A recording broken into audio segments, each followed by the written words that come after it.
Bismillahirrahmanirrahim. Khususan ila abaina. Al-Fatihah. A'udzu billahi minasyaitonir rajim. Bismillahirrahmanirrahim. Alhamdulillahirabbil alamin arrahmanir rahim maliki yaumiddin. Iyyaka na'budu wa iyyaka nasta'in. Ihdinas siratal mustaqim. Siratal ladzina an'amta 'alaihim ghairil maghdubi 'alaihim waladdallin. Amin. Assalamualaikum warahmatullahi wabarakatuh.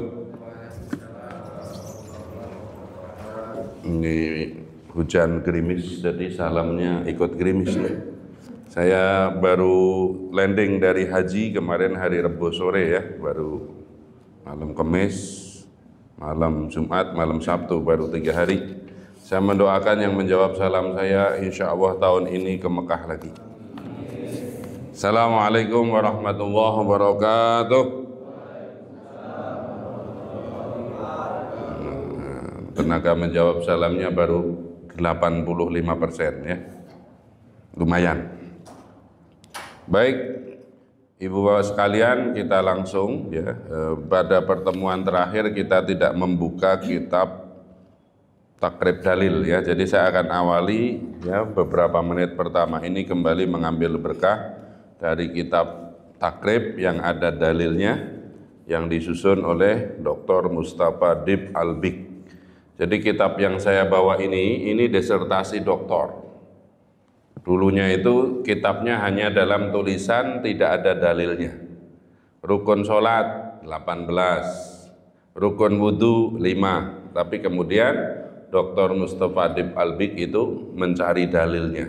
Ya, itu salah satunya. Baru nanti kita buka kembali, yaitu kitab Riyadhus Shalihin. Namun mari kita seperti biasa, wiridan kita awali dengan membaca doa yang dianjurkan khususnya oleh Syekh Nawawi Banten. Kalau bisa doa ini dibaca sebelum iqamat sholat subuh. Tapi karena tadi belum baca, kita baca sekarang. Bismillahirrahmanirrahim. Allahumma ighfir li ummati Sayyidina Muhammad. Allahumma arham li ummati Sayyidina Muhammad. Allahumma astur li ummati Sayyidina Muhammad. Allahumma arham ummata Sayyidina Muhammad rahmatan amatan ya rabbal alamin. Allahumma ighfir li ummati Sayyidina Muhammad rahmatan amatan ya rabbal alamin. Jadi menurut beberapa ulama ya terkemuka, salah satu cara agar kita itu menjadi kekasih Allah, daftar menjadi wali itu bagaimana? Sering mendoakan umatnya Nabi Muhammad. Jadi kita mendoakan seluruh umatnya Nabi Muhammad, baik yang masih ada yang telah wafat, itu mampu insya Allah mengantarkan kita menjadi kekasih Allah. Kalau kita sudah menjadi kekasih Allah, apa bonusnya? Allah akan meminjamkan mata kita, dibantu oleh Allah, melihat yang tidak bisa dilihat oleh awam. Telinga kita mampu mendengar sesuatu yang tidak didengar oleh awam. Ya, bahasa hadisnya itu, sesungguhnya pendengarannya adalah pendengaranku, penglihatannya adalah penglihatanku. Jadi tidak bahasa Jawanya itu, kalau sudah dekat kepada Allah itu ora kagetan, ora gumunan. Ada orang Jawa di sini? Apa artinya?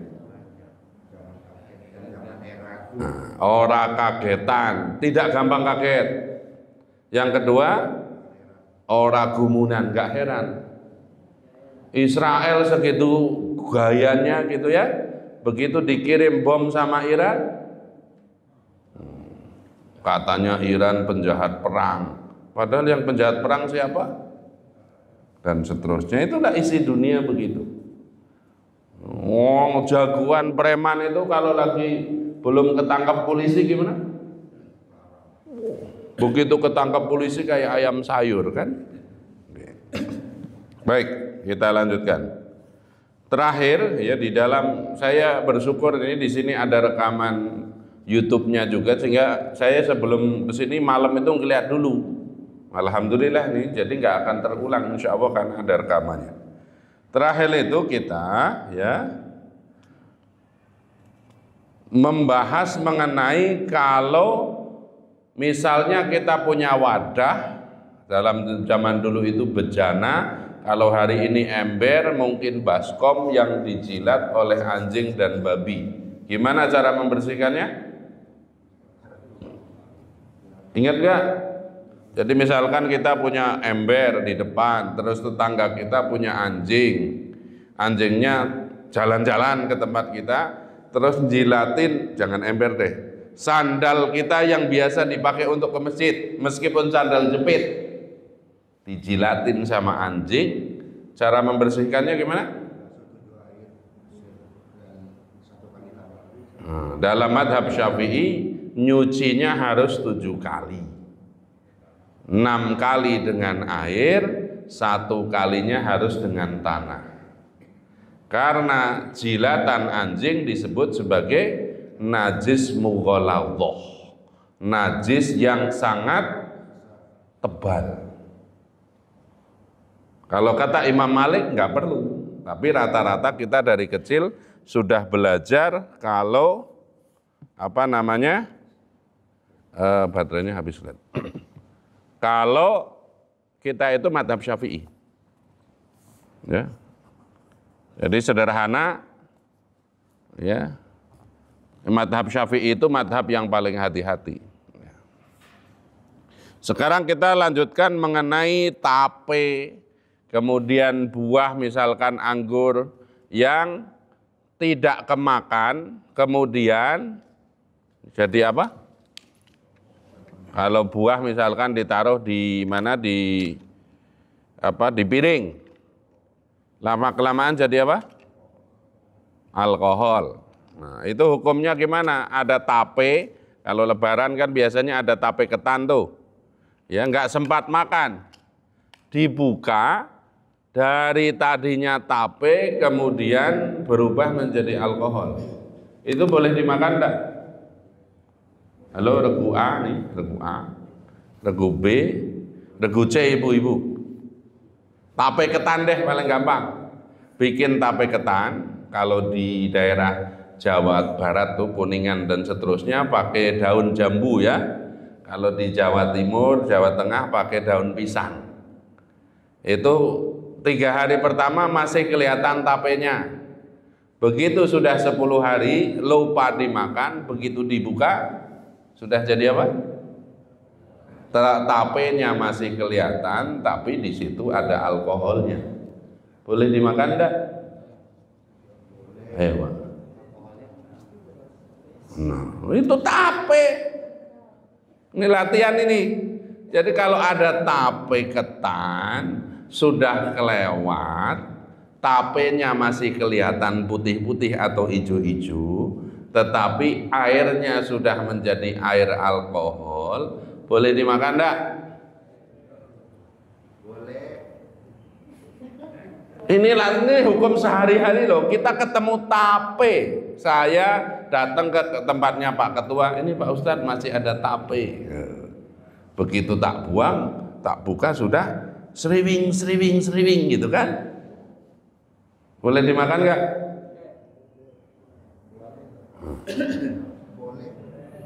Boleh. Kenapa boleh? Biasanya boleh. Nah sekarang kita belajar tuh, itu kalau ketemu begitu tuh boleh dimakan atau tidak? Nah kita kembali ke kitabnya. Wa idza tahallatil khamratu binafsiha tahurat. Apabila homer atau arak beralih rupa menjadi cuka dengan sendirinya, maka hukumnya menjadi suci. Ya.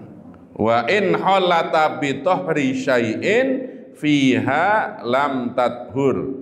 Dan apabila berubah menjadi cuka karena dicampuri sesuatu di dalamnya, maka tidak menjadi suci. Ya. Jadi Ini hukumnya gimana? Kalau sudah nyengsreng ya bahasa Jawanya, alkoholnya itu lagi nggak boleh dimakan. Tapi ditunggu nanti berubah menjadi cuka dengan sendirinya. Jadi ini kalau zaman dulu kan kurma ya, kurma itu didiemin, kemudian kan berubah menjadi bau alkohol. Kalau zaman asalnya dulu. Kapan boleh dimakan? Kalau sifat alkoholnya sudah berubah menjadi cuka, asam, ya. Karena apa? Ya, karena tadi sudah hilang najisnya. Waktu jadi alkohol itu najis, begitu berubah jadi apa namanya? Cuka itu. Tapi dengan catatan tidak ditambahi zat lain asli. Nah ini kadang-kadang yang menjadi ragu-ragu untuk menjadi tape, ketan dicampuri apa? Ragi. Nah, itu. Dan sekarang saya nanya, kalau ada tape begitu, milih dimakan atau tidak dimakan? Hah? Nah itu justru itu, nggak apa-apa kan ini walatal bisul haqqo bil batil, itu sifatnya kan tape, ya sudah makan tape gitu. Hah? Sama uli lagi ya enggak? Jadi yang penting tapenya itu murni tape, jangan begitu ini sudah mulai apa namanya keluar airnya, tambahin lagi ragi atau obat yang membuat tawar itu malah nggak boleh. Itu ya.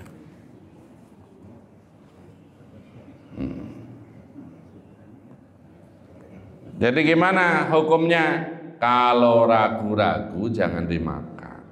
Jadi ada orang itu yang punya sifat ragu, jangan-jangan ini haram. Nah kalau ada keraguan begitu nggak boleh dimakan. Ya. Tapi kalau mantep ini kan tape, ya enggak? Tapi lihat dulu, makan tape 3 dia langsung nggak kenal mama ketua mana tetangga ya nggak boleh. Nah, dia begitu makan tape jadi mabok, ya nggak boleh. Karena apa? Segala sesuatu yang membuat mabok nggak boleh dimakan. Dah ya, kita lanjutkan.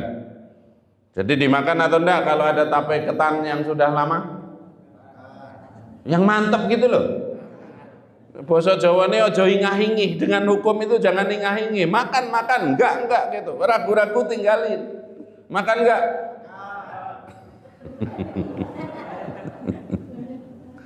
Ya, tape ketannya boleh dimakan ya. Tapi kalau mohon maaf berasnya sudah enggak kelihatan sama sekali, sudah jadi air, berarti itu alkohol murni, enggak boleh. Tunggu nanti jadi cuka, sudah asam. Mau makan cuka apa? Mau enggak? Nah, campur sama empek-empek atau campuran bakwan Malang. Dah, sekarang kita lanjutkan. Kitabnya menerangkan tentang perempuan. Tapi kita laki-laki harus tahu. Ya, yang sudah ya istrinya sudah tidak haid berarti mungkin mikirin cucunya dan seterusnya. Kita baca biar semuanya mendapatkan barokah kitabnya. Bismillahirrahmanirrahim. Faslun wa yahruju minal farji salah satu dima'in.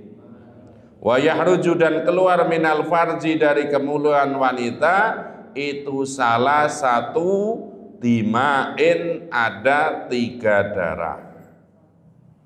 Jadi ibu-ibu ya yang masih haid atau yang sudah tidak haid, ingat darah yang keluar dari kemaluan wanita dibagi menjadi 3. Ya. Damul haidi yang pertama darah haid, wan nifasi dan darah nifas, wal istihadoti dan darah istihadah. Ya. Fal haidu, adapun yang disebut dengan haid adalah huwa damul khariju minal farjil mar'ati ala sabili sihati min ghairi sabatil wiladati. Darah haid itu apa? Darah yang keluar dari kemaluan wanita dalam keadaan sehat atau normal tanpa adanya sebab melahirkan. Ya, tiap bulan ya, yang di sini laki-laki punya istri, istrinya itu keluar darah secara rutin dalam keadaan sehat, tidak disebabkan melahirkan atau keguguran, namanya darah haid.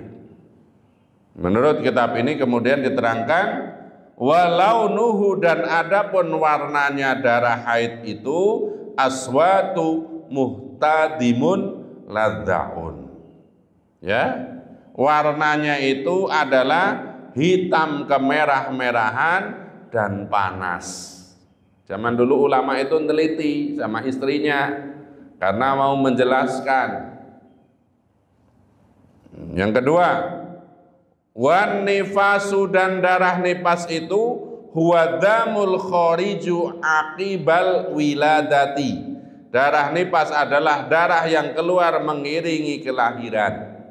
Jadi lahir anak ya, secara normal maupun operasi, setelah itu kemaluan wanita keluar darah, namanya darah nifas. Ya. Yang ketiga, ya, wal istihadhatu, adapun darah istihadhah adalah huwa damul khariju fi ghairi ayamil haidi wan nifas. Kalau ada keluar darah di luar waktu haid atau nifas, disebut sebagai darah istihadhah. Ayo kita hafalin. Darah yang keluar setiap bulan namanya haid. Ibu-ibu harus lebih tahu, laki-laki juga harus tahu. Kenapa? Punya kewajiban ngingetin istrinya, kalau enggak haid harus sholat. Sudah selesai haid, sholat. Jangan haidnya selesai asar baru mandi subuh. Berarti dia enggak sholat asar, enggak sholat maghrib, enggak sholat isya. Siapa yang dosa? Kalau suaminya tahu ikut dosa. Dan istri yang begini dosanya dua. Saya ingat ya ibu ya. Jadi kalau sudah selesai haid di asar, belum mandi, nunggu mandinya sampai subuh, dosanya dua. Satu, dosa tidak sholat. Dua, dosa nipu suami. Kok nipu suami? Harusnya sudah bersih. Tahu ya, dewasa semua di sini. Apalagi ibu-ibu nggak mau mandi, karena apa? Kalau mandi itu langsung ditubruk Pak. Itu udah jelas dosa itu. Ya. Suaminya udah cenat-cenut gitu ya, udah itu dikit, kamu kapan sholat? Kamu kapan sholat? Yang belum nyampe umurnya disampai samu nih udah nyampe semua ya. Udah bolak-balik kan di sini? Di sini apa baru balik atau sudah bolak-balik? Jadi perhatikan gini aja. Ya. Jadi darah yang keluar secara rutin namanya haid, darah yang mengiringi lahiran namanya, kalau tidak haid, tidak nifas kok keluar darah, namanya, ayo ucapkan, istihadhah. Bahasa Indonesianya dianggap penyakit. Penyakit atau tidak dokter yang ngomong, tapi secara hukum fikih dia nggak haid, dia nggak melahirkan, tetap harus sholat karena darah yang keluar itu dihukumi sebagai darah penyakit. Kita lanjutkan ya, dalilnya panjang lebar tapi itu saja ya.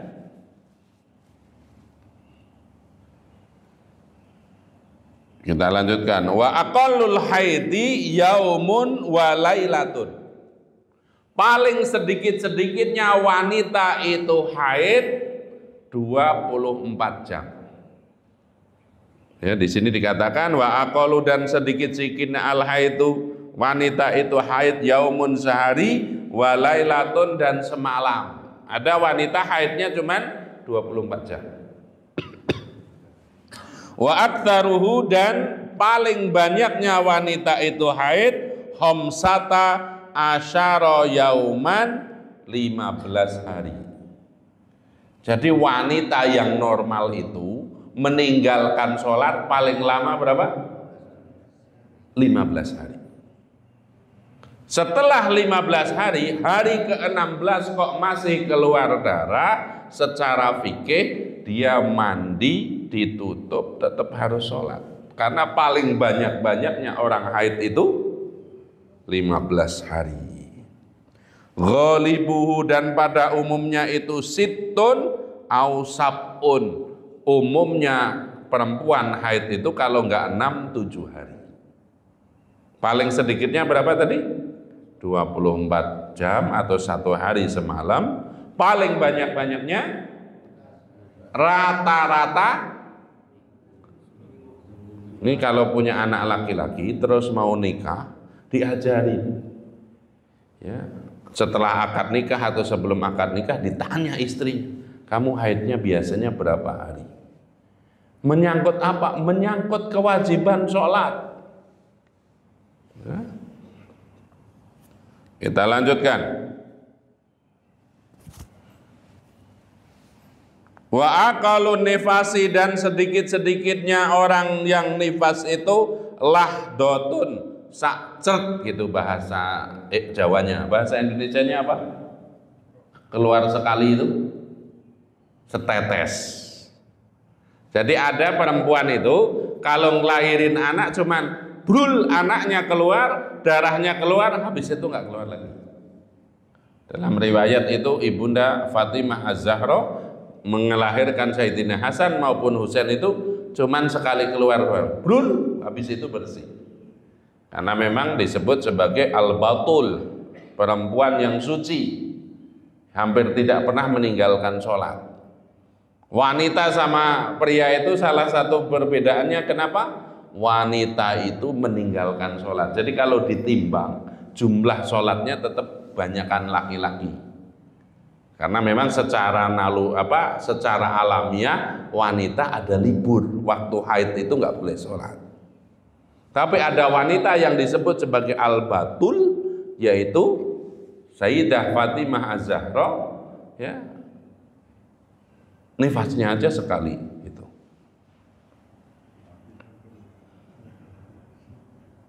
Wa aktsaruhu sittuna yauman, ya, paling banyaknya orang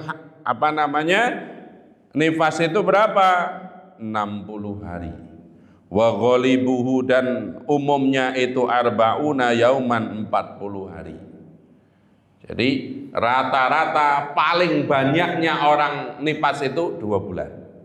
Artinya ini menjadi patokan. Kalau ada orang berdarah habis melahirkan, paling lamanya dia meninggalkan sholat berapa lama? 2 bulan. Begitu bulan ketiga hari pertama mandi sholat. Kok masih keluar darah? Masuk darah yang nomor 3 apa tadi? Ya, penyakit. Meskipun diperiksa oleh dokter nggak penyakit, tapi secara hukum ini darah yang tidak menyebabkan dia boleh meninggalkan sholat. Ya, artinya harus tetap sholat.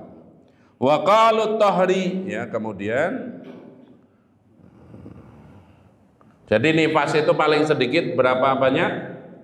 Pas anak lahir aja, paling sedikit. Anaknya lahir brul, kemudian sedang-sedangnya 40 hari. Paling banyaknya 60 hari. Jadi yang kalau istrinya mungkin sudah enggak melahirkan, enggak haid, bapak-bapak di sini kewajiban ngajarin cucunya, mantunya. Ya memang tidak semua ngaji, kadang-kadang gitu. Tadi salah satunya tadi sudah bersih waktu asar, mandinya. Nah, itu salah satu beratnya jadi suami itu nanti ditanya, kamu udah tahu nggak istrimu itu sebenarnya sudah bersih waktu? Tapi kalau nggak tahu ya nggak dosa, makanya sekarang dikasih tahu. Ya. Umumnya berapa? Kalau nifas 40 hari. Paling banyak? Kalau haid paling sedikit? Paling sedikit 1 hari semalam. Paling banyak? Umumnya 7 hari. Ada yang 3 hari, ada yang 4 hari. Ya. Paling ada juga orang yang punya masalah kemudian setahun nggak haid kecuali sekali. Nah itu harus konsul kepada dokter. Kita lanjutkan. Wa aqallut tahri bainal haidataini khamsata asyara yauman. Dan waktu suci perempuan sehingga dia wajib sholat itu 15 hari. Karena tadi ya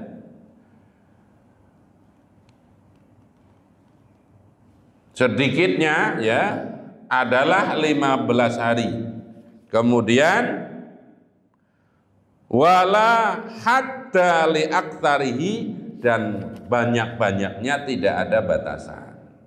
Jadi bisa jadi karena tadi ada yang haidnya cuma sehari berarti 29 hari dia sholat. Yang 3 hari berarti 7 hari. Yang di sini yang harus diketahui paling lama-lamanya libur sholat karena berdarah, karena haid itu berapa lama? 15 hari. Ini urusannya nanti yaumul hisab. Waktu dihisab oleh Allah itu sebagai suami tanggung jawab kalau istrinya ternyata bohong nggak sholat. Ya. Kita lanjutkan. Wa aqallu zamanin tahidu fihil mar'atu tis'u sinina. Sedikitnya atau paling mudanya wanita itu haid adalah umur berapa? 9 tahun. Jadi secara normal paling cepet-cepetnya wanita itu umur 9 tahun haid. Tapi ada beberapa kasus sekarang umur 6 tahun haid. Kenapa? Karena makanannya terlalu berlebihan. Susunya ada AHA, DHA, macam-macam gitu ya, sehingga tubuh itu cepat dewasa. Ya. Kalau orang zaman dulu enggak, karena apa? Waktu kecil makannya apa? Tajin, apa lagi? Tempe, tahu. Di sini ngalamin enggak? Disuapin pisang kerok, Pak? Pisang kerok, nasi campur kerupuk, ada enggak di sini? Kalau di kampung saya, dulang bayi itu ya, ada nasi terus campur kerupuk sama ibunya atau bulenya dimamah dulu terus disuapin. Ada yang begitu nggak? Saya termasuk begitu tuh. Jadi banyak makan ludah bule saya ternyata gitu ya. Oke, kita lanjutkan. Wa aqallul hamli sittatu ashurin. Dan sedikitnya orang hamil itu 6 bulan. Wa aktaruhu arba'ina sinina, dan selama-lamanya orang hamil itu dalam kasus penelitian ulama ada yang sampai 4 tahun. Di dalam perut itu 4 tahun. Riwayatnya diantaranya Imam Syafi'i katanya dikandung itu. Wa ghalibuhu, dan umumnya orang hamil itu sitis'atu ashurin, itu 9 bulan. Jadi disebutkan di sini ya, apabila masa mengandung sampai pada masa menyapih adalah 30 bulan, sedang menyapihnya 2 tahun, maka masa mengandungnya hanya 6 bulan. Sedang ketentuan kegaliban usia kandungan dan batas lamanya adalah berdasarkan istiqra' atau riset. Yaitu untuk mengingat-ingat kembali ya, nah, mudah-mudahan kita menjadi ingat. Kita lanjutkan dulu ya, biar kita kenapa membahas mengenai haid, kemudian dalam fikih ada amalan-amalan yang tidak boleh dikerjakan waktu wanita itu haid. Masih ingat apa saja? Tidak boleh. Kita baca di sini menurut kitab ini. Wa yahrumu, dan diharamkan bil haidi karena sebab haid, wan nifasi, dan orang yang nifas, sama niyatu asya'a, ya, ada 8 perkara. Menurut kitab ini, orang lagi haid tidak boleh mengamalkan 8 perkara. Ya, as-sholatu, yang pertama sholat.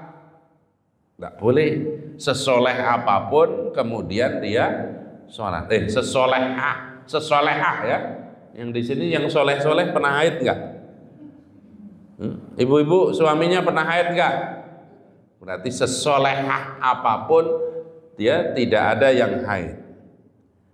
Yang kedua, wasaumu, dan puasa.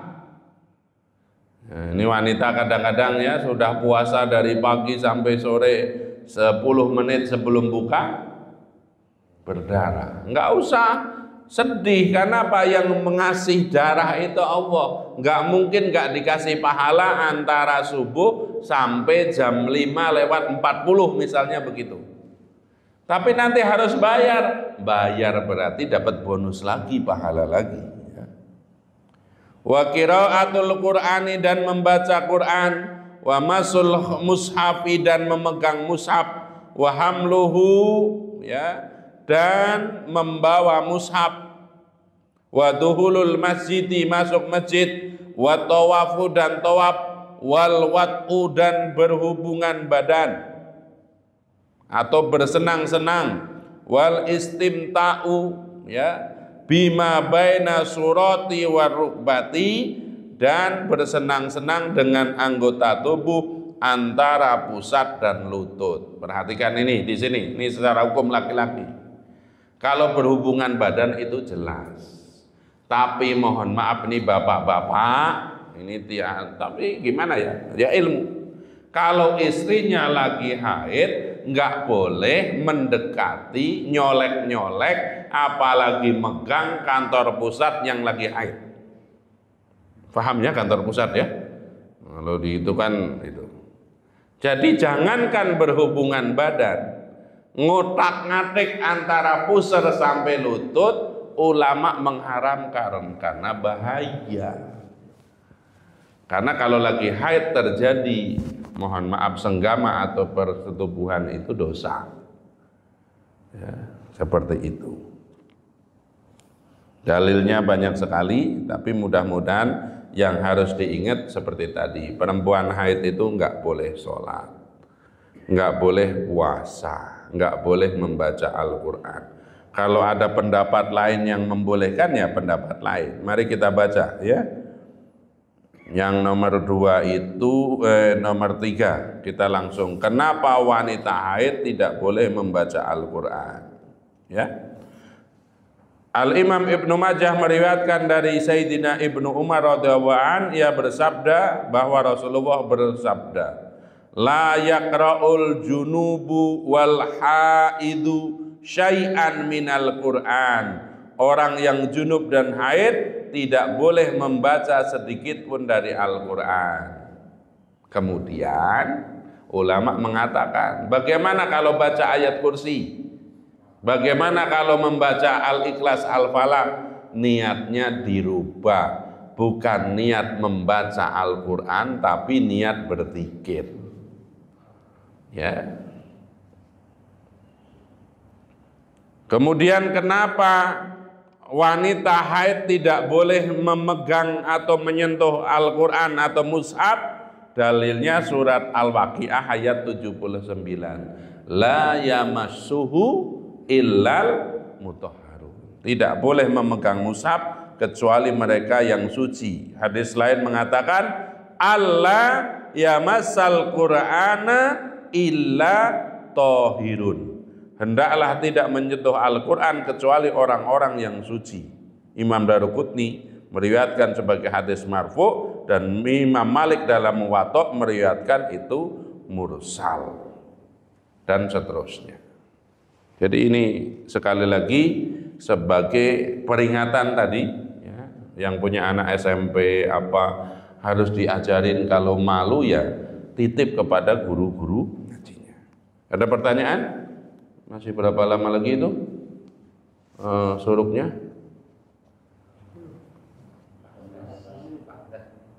14 menit. Kita ngambil berkah ke Riyadhus Shalihinnya. Ada yang mau tanya Bab Fikih? Sebelum perempuan dikasih istimewa ya, karena dia tidak sholatnya 15 hari haid. Berarti diberi pahala seperti sholat tidak haid itu. Iya. Ya. Ulama ada yang menganjurkan, saya belum tahu hadisnya, tapi guru-guru saya mengajarkan. Ini ibu-ibu yang masih haid, doa ini dibaca. Saya pernah mengingatkan, tapi mungkin lupa. Bapak-bapak tolong diajarin kepada anak sama cucunya. Kalau ingin mendapatkan pahala di dalam haid, seperti di luar haid, pas pertama kali haid, langsung melafadzkan lafadz atau doa ini. Berarti bapak-bapak cuma ngapalin ya, karena nggak pernah haid ya. Jadi begitu diperiksa langsung haid, langsung membaca, misalkan ke toilet, oh ternyata haid. Maka keluar dari toilet, anjurkan istrinya, anak perempuannya, mantunya, cucunya baca ini. Ya, Alhamdulillahilladzi, ayo, ala kulli halin, wa astaghfirullaha min kulli dambin. Ulangi, alhamdulillahilladzi ala kulli halin wa astaghfiruha min kulli dambin. Ya Allah, kami bersyukur atas segala nikmat-Mu dan kami mohon ampun atas segala dosa-dosa kami kepadamu. Maka siapapun wanita yang mengawali haidnya membaca doa ini, maka dia mendapatkan tadi, meskipun meninggalkan sholat seperti sholat. Ya meskipun kalau nggak tahu ilmunya, pasti Allah itu nggak dolim. Ya, tetapi secara hisab tetap wanita sama pria sholatnya banyak kan? Pria nggak pernah haid kecuali yang M ya. Pria suka nggak sholat, lagi M katanya apa Pak? Males. Kalau nggak M, satunya selain males, mati hatinya. Ya, jadi kalau nggak sholat itu mati hatinya. Satu males, yang kedua baik. Ada lagi? Ya. Misalnya perempuan haid 12 hari, terus hari ke 13, 14, 15 berhenti, hari ke 16 dia ada keluar lagi kan? Ya. Itu termasuk haid atau istihadah? Istihadah. Tapi kalau 13 hari berhenti, 14 itu keluar, 14 bersih, 15 keluar, itu masih haid. Karena rentangnya maksimalnya 15 hari. Tapi kalau sudah lebih dari 15 tadi, untuk memantapkan mudah hukum sholatnya, maka itu sudah istihadah. Begitu. Ada lagi? Baik ya. Sekarang kita lanjutkan ya. Terakhir Riyadhus Shalihin mengatakan apa, membahas tentang apa?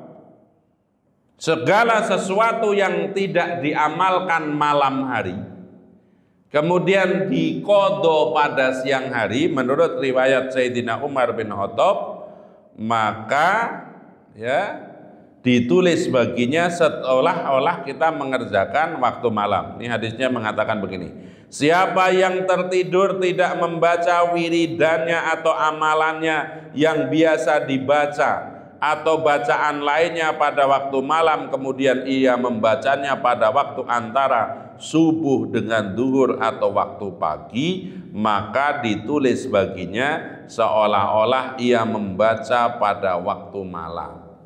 Jadi misalnya begini, ada yang biasa membaca surat Al-Muluk ba'da Isya.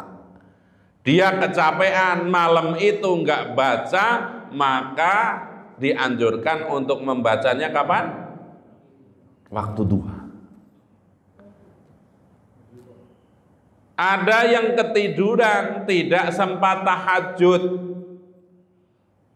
Tadi bangun-bangun itu sudah adzan subuh, bahkan jam 5 di masjid itu orang sudah bubar, nggak ada pengajian. Maka kapan dia mengganti tahajudnya? Waktu duha. Di sini ada hadis mengatakan, ya, Sayyidah Aisyah radhiyallahu anha berkata, Rasulullah sallallahu alaihi wasallam apabila tidak mengerjakan sholat malam dalam kurung tahajud, baik disebabkan sakit atau yang lainnya, maka beliau mengerjakannya pada waktu siang dengan 12 rakaat. Artinya begini, kalau yang tidak tahajud, ya, tapi nggak tiap hari, ya, duhanya berapa? 12 rakaat. Kalau tahajud duhanya cukup berapa?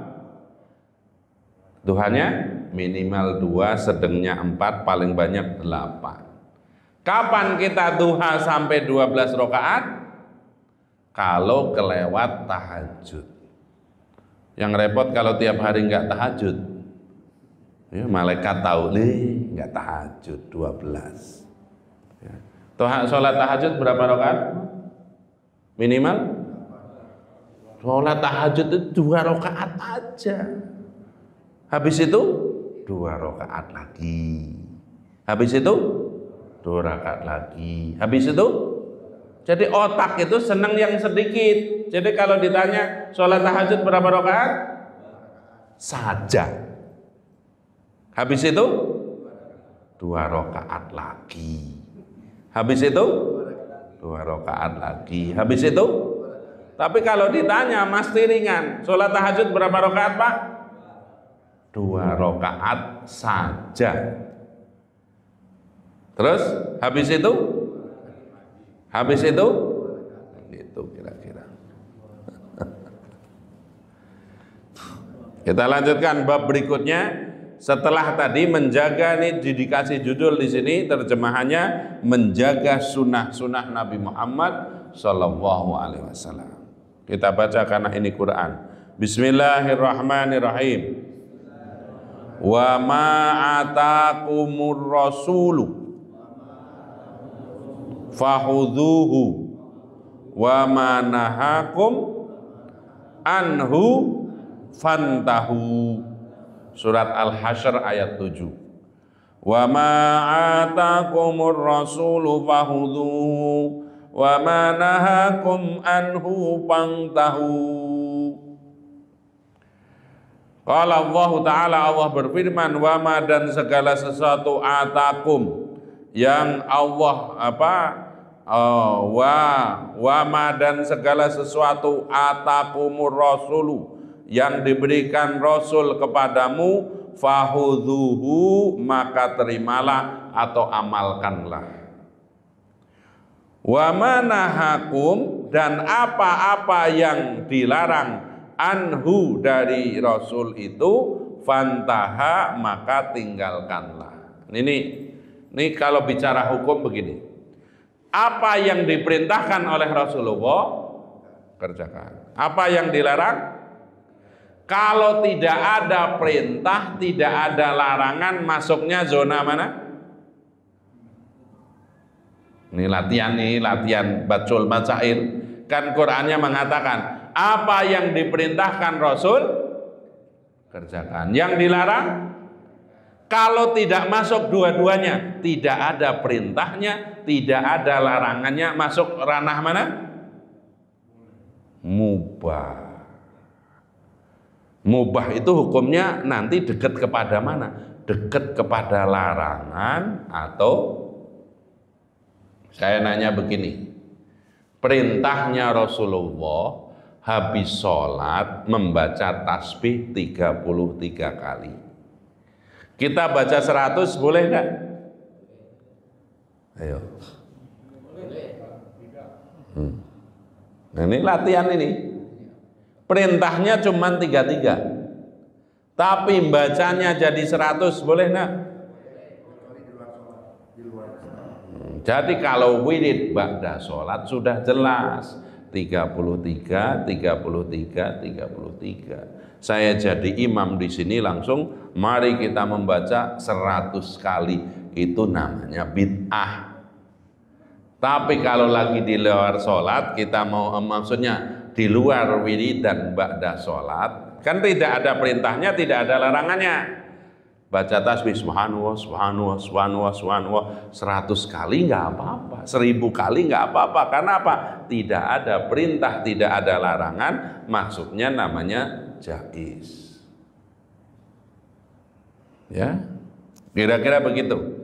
Jadi kita itu kadang-kadang tidak ingat ayat ini. Dikit-dikit nggak boleh, dikit-dikit nggak boleh. Ntar dulu. Yang nggak boleh itu kalau sholat subuh berapa rakaat? 2 rakaat. Karena kita lagi banyak waktu, kita tambahin sholat subuh 4 rakaat. Ini kreatif, nggak boleh. Ya. Yang kedua, ya. Wa qala ta'ala bismillahirrahmanirrahim. Ayo.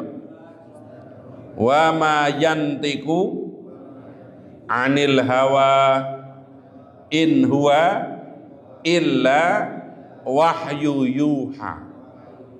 Dan tiadalah yang diucapkannya, yaitu Rasulullah itu Al-Quran menurut kemauan hawa nafsunya. Ucapannya itu tidak lain adalah wahyu yang diwahyukan kepadanya. Kita harus yakin Rasulullah itu punya sifat maksum, yang diucapkan khususnya Al-Quran itu tidak nafsunya beliau, tapi wahyu dari Allah Subhanahu wa Ta'ala. Ya, ayat ketiga, Qul in kuntum tuhibbunallaha fattabi'uni yuhibbukumullah wa yaghfir lakum dzunubakum. Katakanlah jika kamu benar-benar mencintai Allah, ikutilah aku. Niscaya Allah menyayangi dan mengampuni dosa-dosa. Jadi kalau kita ikut Rasulullah itu, yang pertama disayang oleh Allah, yang kedua diampuni dosa-dosanya oleh Allah. Ya, jadi mudah-mudahan kita menjadi orang-orang yang bijaksana. Jadi ada ranah di mana kalau perintahnya jelas, larangannya jelas, ini clear. Tapi kalau nggak ada perintahnya, nggak ada larangannya, kita nggak boleh ngelarang. Karena Rasulullah sendiri nggak ngelarang. Kalau nggak ada perintahnya, nggak boleh nyuruh. Contoh, maulid Nabi. Ada perintahnya dari Rasulullah nggak? Nggak ada. Ada larangannya nggak? Nah ini kembali tadi. Sesuatu yang tidak ada perintah dan tidak ada larangannya, nggak bisa dihukumi letterlek haram, nggak bisa. Karena apa? Nggak ada perintah, nggak ada larangannya. Kembali kepada cantolannya. Kalau ada yang orang mengatakan siapa yang tidak maulid Nabi berarti tidak mencintai Nabi Muhammad, ini bahaya juga. Karena orang tidak maulid itu tidak identik dengan tidak cinta Nabi. Cinta Nabi dengan yang lain, dia tahajud bisa cinta Nabi, menyantuni anak yatim cinta Nabi. Atau sebaliknya, orang yang merayakan maulid Nabi itu bid'ah, masuk neraka. Makanan yang ada di maulid Nabi itu haram, lebih haram dari daging babi, dan ada dalilnya juga. Ya, jadi mudah-mudahan kita menjadi orang-orang yang bijaksana. Qurannya jelas, apa yang diperintahkan dikerjakan, yang dilarang, yang tidak ada perintah, tidak ada larangannya, lihat dulu kemana dia merefer, nyantolnya itu kemana. Baik ya, mudah-mudahan sudah bunyi ya. Kita langsung sholat atau nunggu 10 menit di sini biasanya? Ada yang nunggu 10 menit, ada yang langsung sholat ya. Jadi yang terpenting kita kembali ke tadi, bahwa kita itu harus punya amalan yang istiqomah. Kalau ada amalan ba'da isya sampai menjelang subuh yang ketinggalan, hadisnya mengatakan kalau bisa dikerjakan waktu duha. Siapa yang ketinggalan wiridan atau amalan malam, dikerjakan waktu duha, seperti dia mengerjakan amalan itu di waktu malam. Contohnya Rasulullah kalau ketinggalan sholat tahajud, maka beliau mengganti sholat tahajud yang ketinggalan itu dengan sholat duhanya sampai 12 rakaat. Umumnya kan yang namanya tahajud cuman 8, tapi karena bayar maka ditambah jadi 12. Maka ulama mengatakan sholat duha itu maksimal 12 rakaat, tapi nggak boleh setiap hari, hanya kalau ketinggalan sholat malam. Yang biasa baca surat Al-Muluk, ya afdolnya itu bacanya ba'da isya atau sebelum tidur. Kok kelewat, maka baca Al-Muluknya waktu duha. Yang kedua, secara hukum, apa yang diperintahkan oleh Nabi Muhammad kerjakan, apa yang dilarang tinggalkan. Kalau nggak ada perintah, tidak ada larangan, ini zona netral, zona mubah. Lihat dulu ketentuannya tadi. Nggak boleh mengada-ngada. Perintah zikir subhanallah, alhamdulillah, Allahu akbar 33. Ya kalau ba'da sholat kerjakan itu aja. Di luar sholat mau subhanallah 1000 kali, 2000 kali itu masuk boleh-boleh saja. Dan setiap zikir pasti ada hitungannya di sisi Allah Ta'ala. Jawab.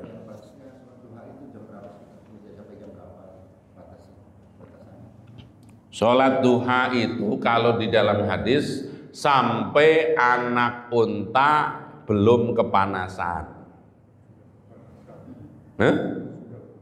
Sudah mulai kepanasan maksudnya. Jadi kalau sudah mulai kepanasan itu sudah selesai. Jadi gini, paling gampang begini.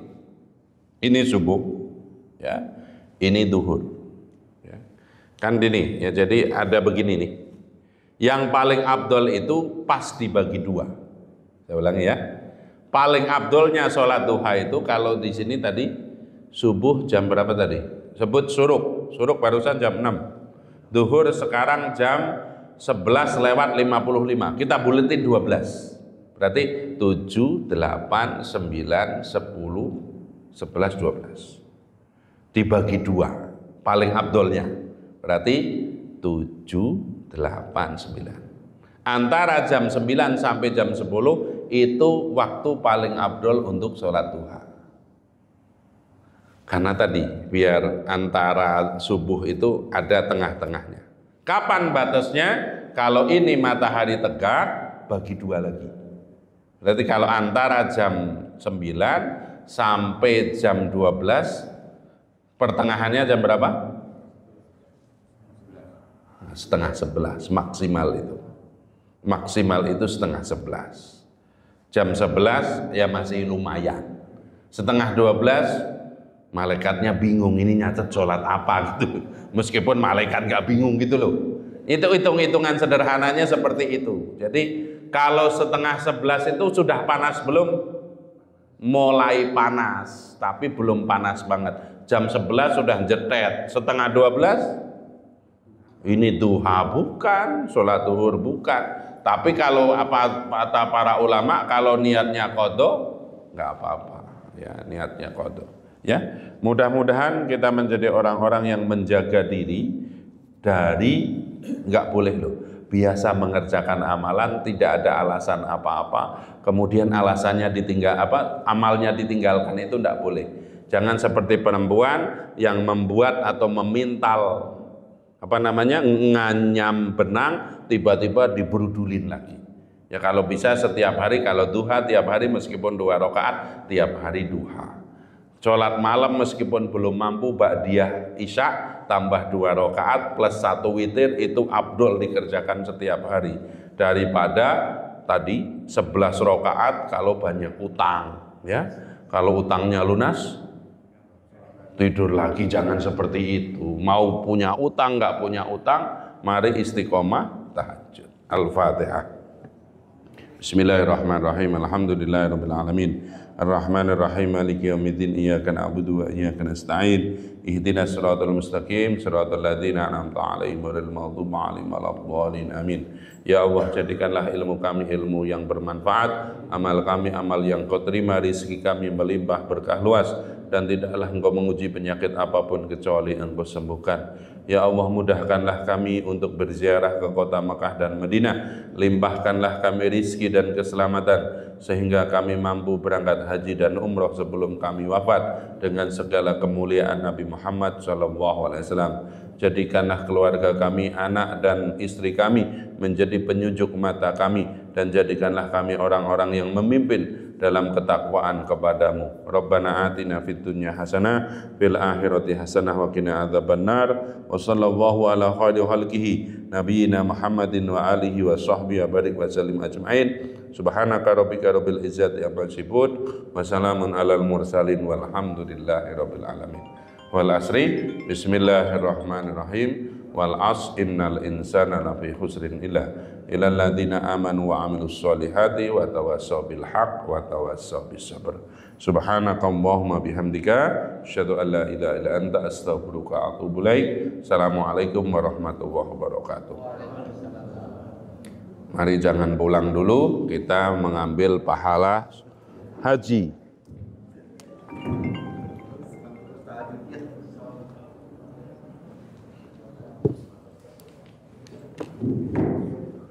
فبأي آلاء ربكما تكذبان